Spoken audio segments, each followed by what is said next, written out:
Alhamdulillahirabbil alamin. Wa bihi nasta'in 'ala umuri dunya waddin. Wassalatu wassalamu 'ala asyrafil anbiya'i wal mursalin wa 'ala alihi wa sahbihi ajma'in.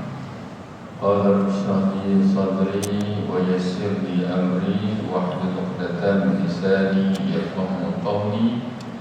Yafqahu qawli abda'u bihamdin salliyan ala Muhammadin khairin nabiyyi ursila amma ba'd. Qala musannif rahimahullah ta'ala wa nafa'ana bi'ulumihi fi darin amin ya rabbal alamin. Alhamdulillah, syukur pada Allah pada pagi ini sama-sama dapat kita bertemu sekali lagi pada tahun 1446 Hijrah. Yang saya muliakan kepada Tuan Haji Mizan, Unit Bimbingan Lembaga Ketua Haji Arab Hujung, Barisan Pegawai-Pegawai Masjid Sultan Ahmad Iskandar,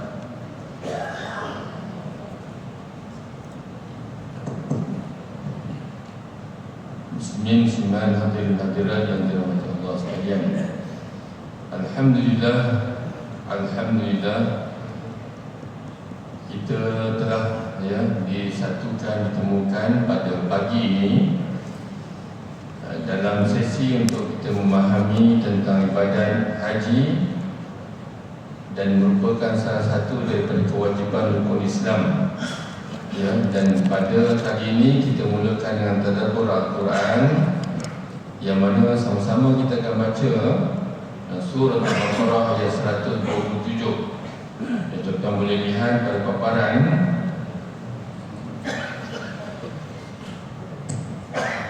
A'udzu billahi minasy syaithanir rajim. Bismillahirrahmanirrahim. Wa idh yarfa'u Ibrahimul qawa'ida minal baiti wa Ismail.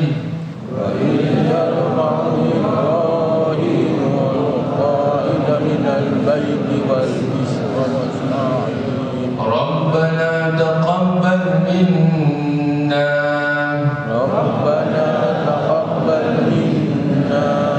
innaka antas sami'ul alim.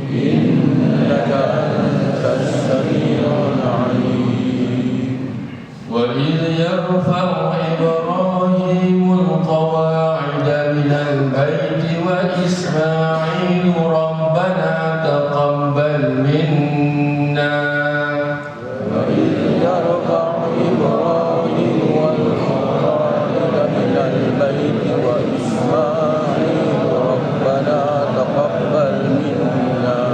Innaka antas sami'ul alim. Okay, sama-sama kita baca sekaligus ya. 1, 2, 3. Wa idh yarfa'u Ibrahimul qawa'ida minal baiti wa Ismail. Rabbana taqabbal minna innaka antas sami'ul alim. Sallallahu alaihi.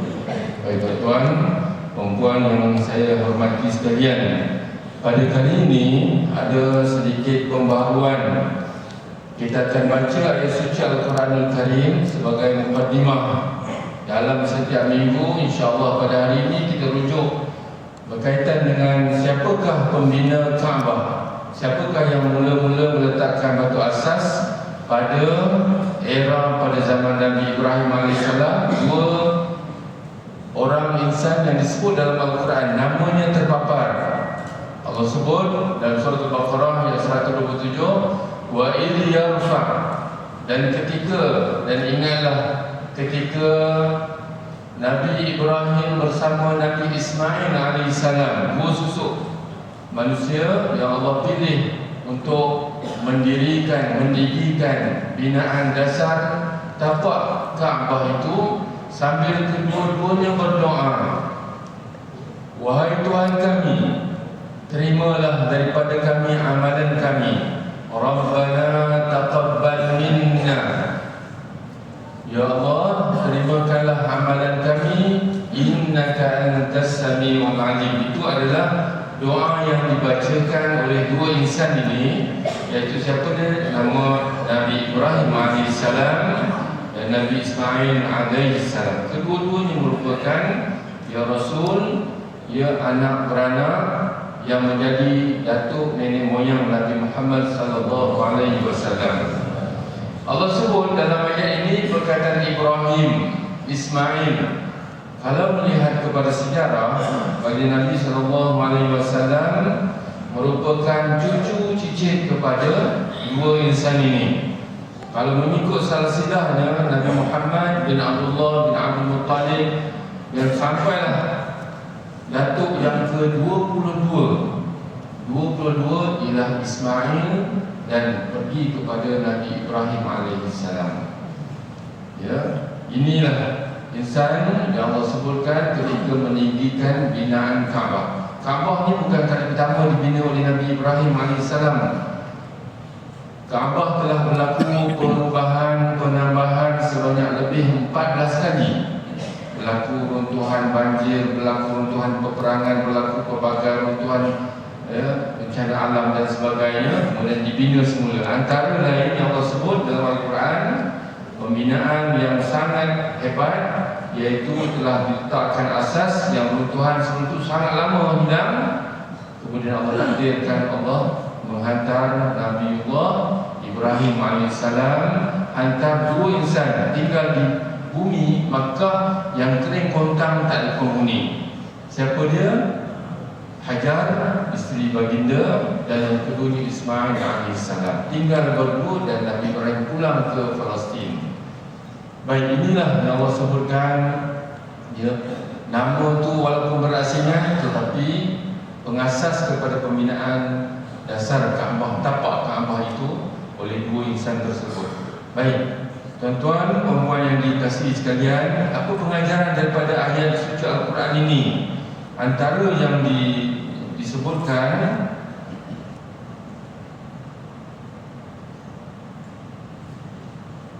ya,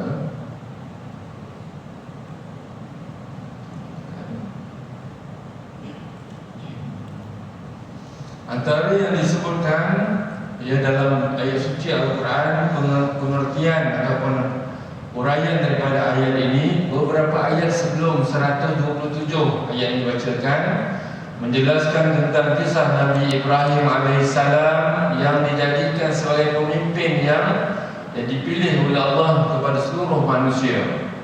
Allah pilih. Sebab itu Nabi Ibrahim AS dipanggil sebagai Abul Bashar, Abu Millah, bapa agama. Ya, bapa agama.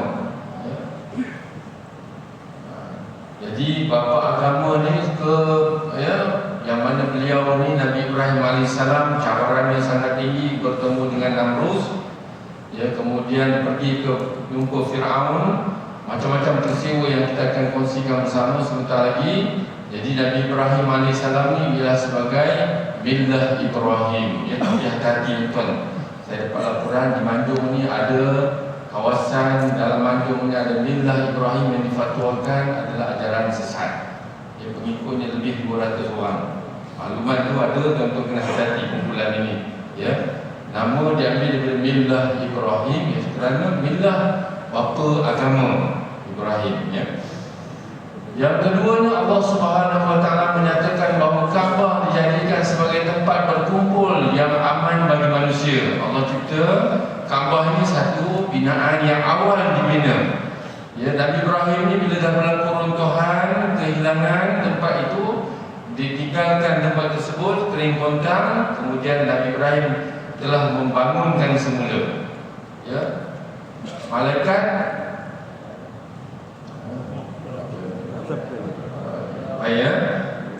para malaikat pada awal-awal sebelum penciptaan manusia, Allah menurunkan, ya, malaikat membawa Kaabah itu dalam bentuk zabarjad berwarna merah. Kaabah pada asal Kemudiannya barulah diciptakan Adam alaihissalam. Syariat Islam ini, agama Islam ini bermula daripada Adam alaihissalam sampailah ke hari ini yang dibawa. Kemudian setiap rasul-rasul ada melakukan ibadah haji. Kita kena faham bahawa semua rasul-rasul syariat haji ini ada dilakukan oleh para anbiya. Nabi Musa, Nabi Adam, Nabi Idris, Nabi Yusuf, semuanya melaksanakan ibadah haji. Semua datang ke Kota Mekah pada era pada zaman mereka tadi. Dan cumanya yang tuan-tuan hadir pada hari ini, kita melakukan ibadah haji berdasarkan kepada syariat Nabi Muhammad sallallahu alaihi wasallam. Ya, Nabi Adam ada juga buat haji. Pada ketika itu syariatnya mungkin hanya tawaf 7 pusingan sudah terhasilnya ibadah haji. Pada Nabi-Nabi yang berikutnya ada berlaku perubahan demi perubahan, syariat demi syariat berlaku, sehinggalah kepada Nabi Muhammad sallallahu alaihi wasallam apa yang kita nak. Kita sama-sama kongsi maklumat tentang ibadah haji ini. Baik, tuan-tuan, puan-puan yang dikasihi sekalian,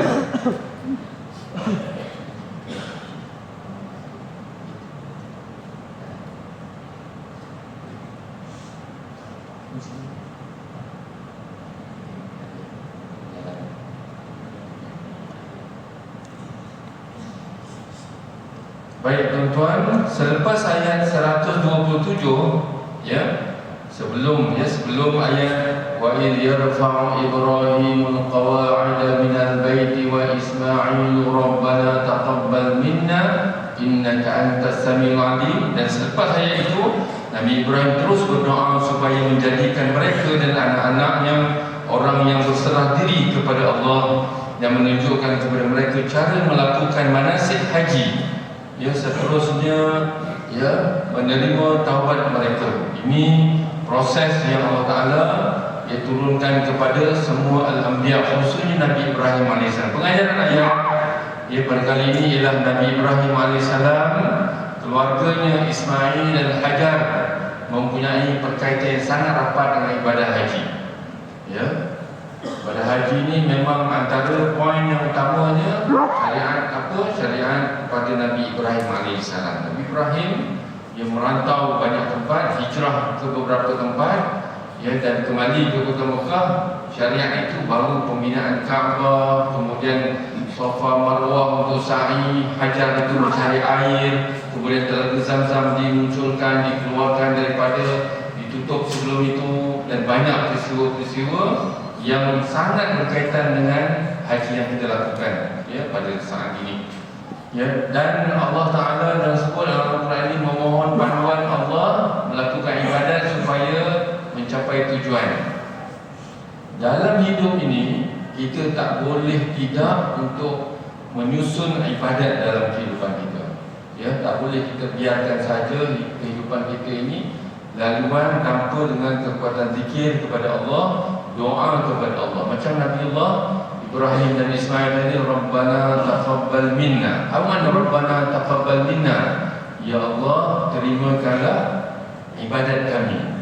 Masa Nabi Ibrahim meletakkan batu, menyusun batu Kaabah tersebut, sentiasa berzikir kepada Allah, ya Allah, amalan aku ni biarlah diterima. Kita kerja buat selama ini, kalaulah Allah Ta'ala tak terima ibadat itu, adakah bermakna bagi kita? Tidak. Kita nak tunai solat, kita nak tunai ibadat puasa, kita nak buat haji, semuanya kita mohon pada Allah, Allahumma Rabbana taqabbal minna innaka antas samiul alim. Minta pada Allah, ya Allah, aku buat sedaya upaya, mohon terima ya Allah ibadat yang kita lakukan. Dan yang ketiganya, perbanyakkan doa dalam segenap amalan kita, termasuk manasik haji dan yang diterima oleh Allah Subhanahu Wa Taala. Tuan-tuan melangkah daripada rumah, datang hadir setiap minggu, insya-Allah pada sesi akan datang. Tahun lepas pun ada, saya tengok tuan-tuan ramai yang datang sudah pun ada. Mujahadah tuan-tuan itu menjadi saksi daripada masyarakat. Kita buat ketika ini, semoga Allah Ta'ala terima ibadat. Bukan tahun ini kita nak pergi, tahun ini kita datang. Kita datang berkali-kali untuk memperbaiki diri kita. Dan sebelum kita tamat hal ini, saya ada beberapa tugasan pada tuan-tuan. Tuan-tuan nanti akan buat catatan, tuan-tuan akan langsaikan apa perkara yang berkaitan dengan perkara tersebut. InsyaAllah nanti siri akan datang kita akan cantumkan, kita akan garapkan supaya dapat meningkatkan kualiti diri kita insyaAllah. Ya. Baik, saya pergi kepada topik kita perbincangan pada hari ini.